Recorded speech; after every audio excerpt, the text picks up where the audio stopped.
দরবেশ আদহাম রহমতুল্লাহি আলাইহি সাগর পারে উপস্থিত হতেই লক্ষ্য করে দেখলেন যে আল্লাহ তাআলার কুদরতি ইশারায় পুরো সাগর পার অনুরূপ মণিমুক্তায় ভরে আছে।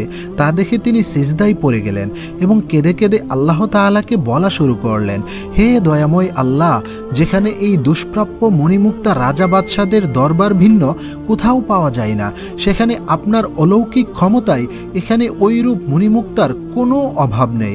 মালিক, এ গুনাহগার গোলাম আপনার নিয়ামতের শুকরিয়া কখনো আদায় করে শেষ করতে পারবে না।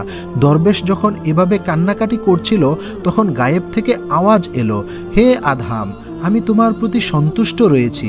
তুমি সেজদা থেকে মাথা উত্তোলন করো এবং তোমার যে পরিমাণ মুক্তার প্রয়োজন তা তুমি এখান থেকে নিয়ে যাও। গায়েব থেকে আওয়াজ শোনা মাত্রই দরবেশ আদহাম সেজদা থেকে মাথা উত্তোলন করলেন এবং তার পুটলি ভর্তি করে অনেকগুলো মণিমুক্তা উঠিয়ে নিলেন। অতঃপর সেখান থেকে সুজা রাজদরবারের উদ্দেশ্যে দরবেশ আদহাম রওনা করলেন।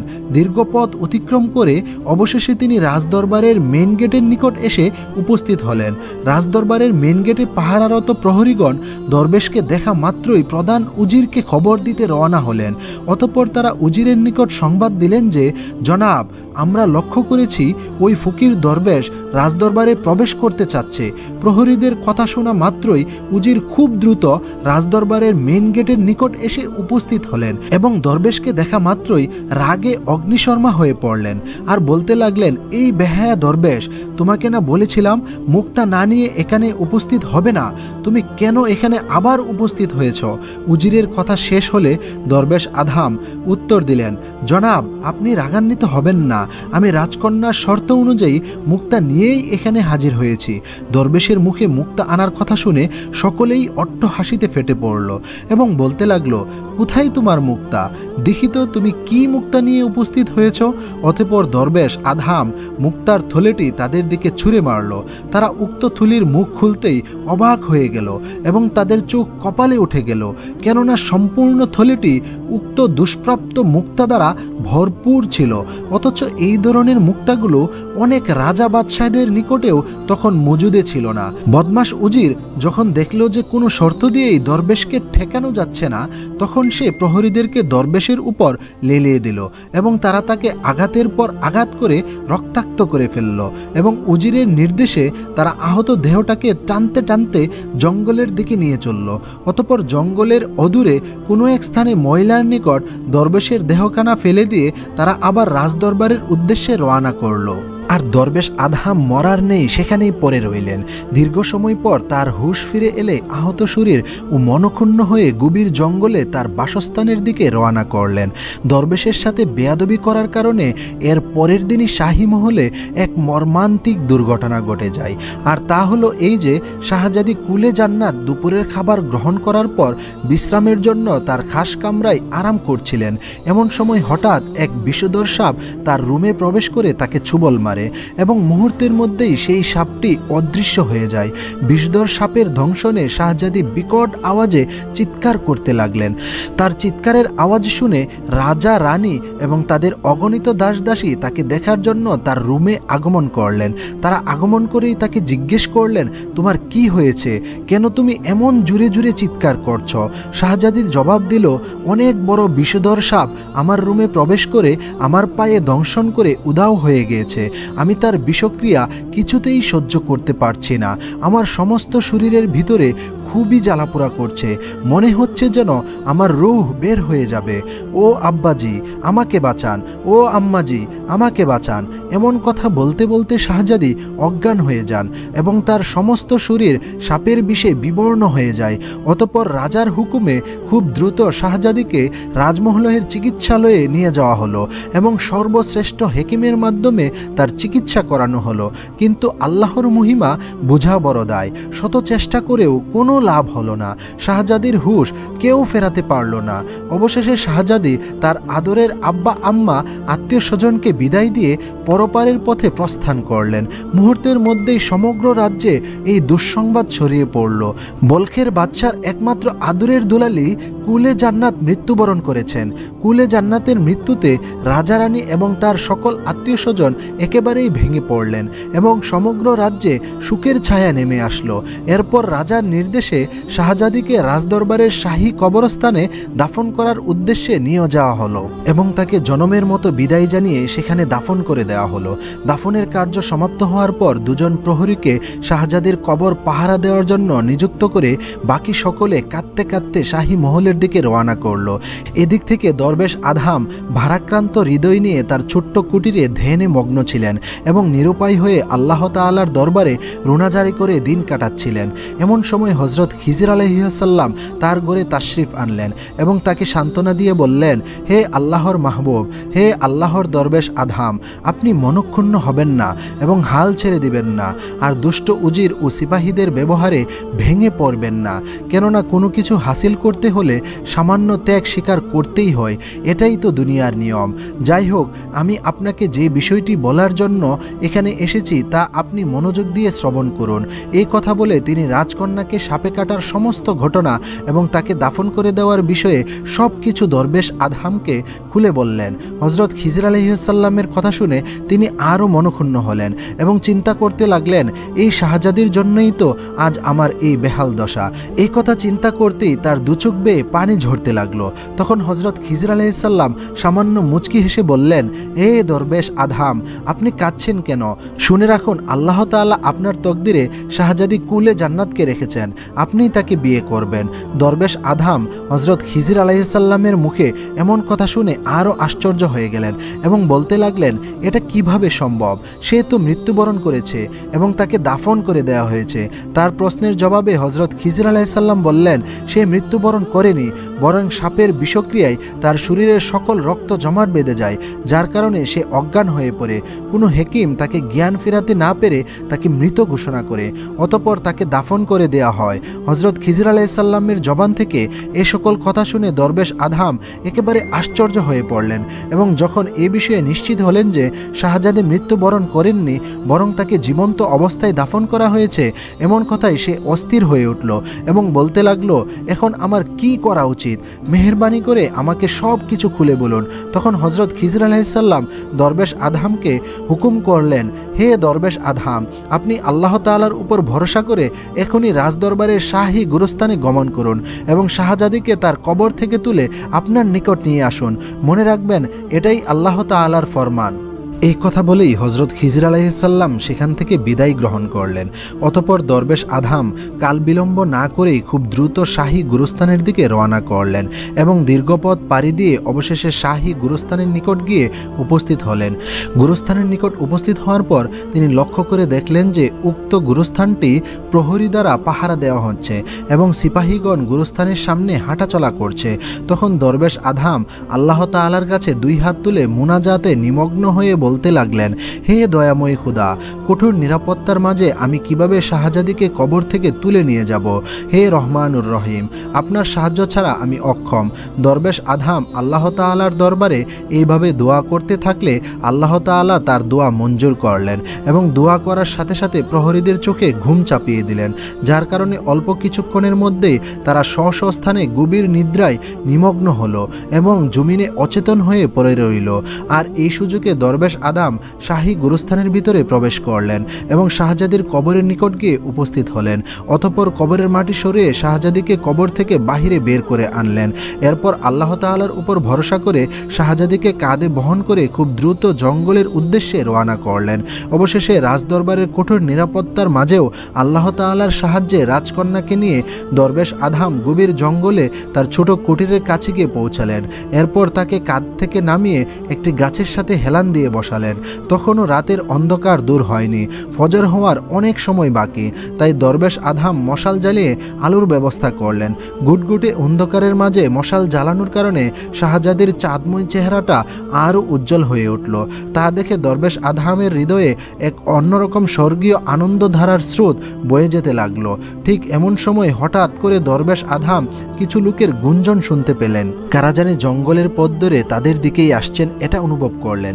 লোকজনের আওয়াজ শুনতে পেয়ে দরবেশ আদহাম তাদেরকে রাজদরবারের সিপাহী মনে করে ভয় পেয়ে গেলেন এবং শাহজাদিকে সেখানে রেখেই একটা ঝোপের পিছে গিয়ে লুকিয়ে পড়লেন। এদিক থেকে ওই লোকগুলো জঙ্গলের পথ ধরে চলতে চলতে দরবেশ আধামের ছোট্ট কুটিরের সামনে এসে পৌঁছালেন এবং গভীর জঙ্গলের ভিতরে এমন ছোট্ট ঘর দেখে তার পাশাপাশি ঘরের উদরে কাফনের কাপড়ে পেঁচানো এক সুন্দরী যুবতীকে গাছের সাথে হেলান দিয়ে বসে থাকতে দেখায় তারা আরও আশ্চর্য হয়ে পড়লেন। অতঃপর কাফেলার লোকজন শাহজাদির কাছে গিয়ে উপস্থিত হলেন এবং তারা দেখলেন যে তার শুধুমাত্র মুখখানা ব্যতীত সমস্ত শরীর কাফনের কাপড় দ্বারা আবৃত রয়েছে। লোকশূন্য গভীর জঙ্গলে মৃত একটি লাশকে কিভাবে গাছের সাথে হেলান দেওয়া অবস্থায় দেখায় কাফেলার সকলেই একে অন্যের দিকে তাকাতে লাগলো। যাই হোক, এভাবে কিছু সময় কাটার পর তারা রাজকন্যাকে ওই জায়গায় রেখে ওই ছোট্ট কুটিরের কাছে গিয়ে উপস্থিত হলো এবং খুঁজতে লাগলো এই কুটিরে কে বসবাস করে। যখন কাউকেই পাওয়া গেল না, তখন কাফেলার সর্দার তাদের মাঝে থাকা কবিরাজকে এই রূপসী যুবতীর কি হয়েছে তা পরীক্ষা করে দেখার জন্য বললেন। ওই কাফেলার মাঝে ছিল শ্রেষ্ঠ এক কবিরাজ, তার সুনাম সুখ্যাতি সারা দেশময় ছিল। সর্দারের আদেশ পাওয়া মাত্রই উক্ত কবিরাজ কুলে জান্নাতের নিকটে গিয়ে উপস্থিত হলেন।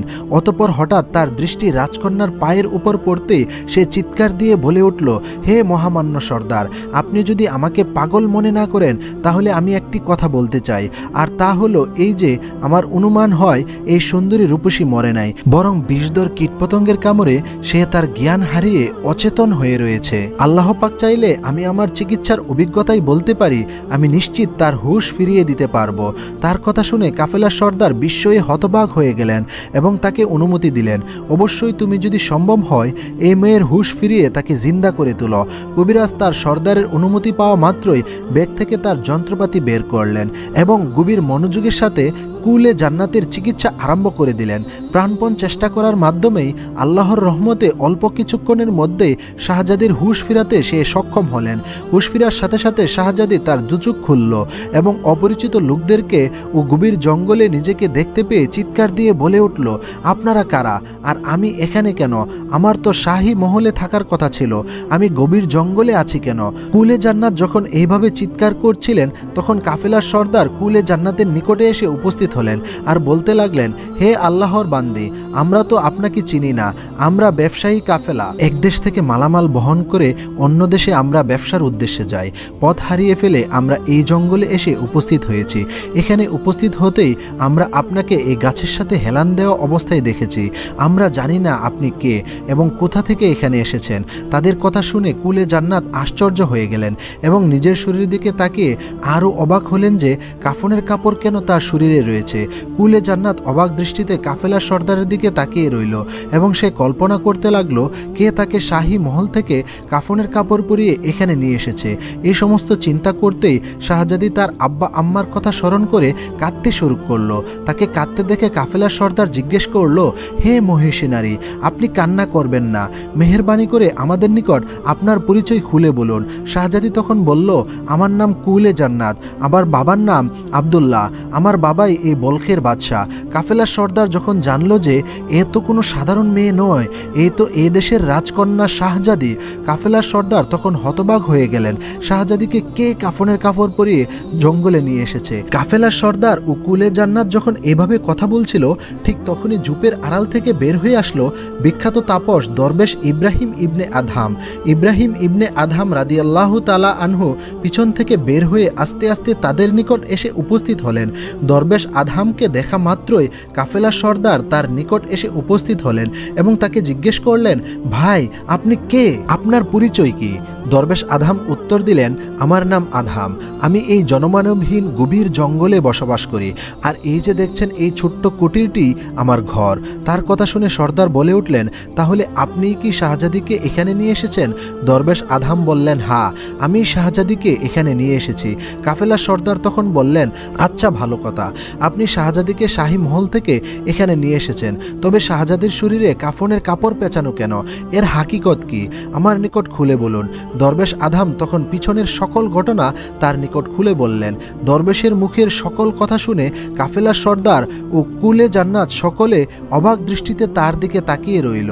এরপর কাফেলার সর্দার পুনরায় তাকে আবার জিজ্ঞেস করলেন, আচ্ছা বুঝলাম শাহজাদিকে বিষধর সাপে কাটায় তাকে দাফন করা হয়েছিল, আর সেখান থেকে আপনি তাকে তুলে এখানে নিয়ে এসেছেন, তবে তাকে এখানে নিয়ে আসার কারণ কি? দরবেশ আদহাম তখন স্বপ্নের সকল বিবরণ সর্দারের নিকট খুলে বললেন এবং বললেন, আমি যা কিছু করেছি তার সব কিছুই আল্লাহ তাআলার কুদরতি ইশারাতে এবং হযরত খিজির আলাইহিসসালামের হুকুমেই করেছি। দরবেশের মুখ থেকে সব কথা শোনার পর কাফেলার সর্দার চিন্তায় পড়ে গেলেন।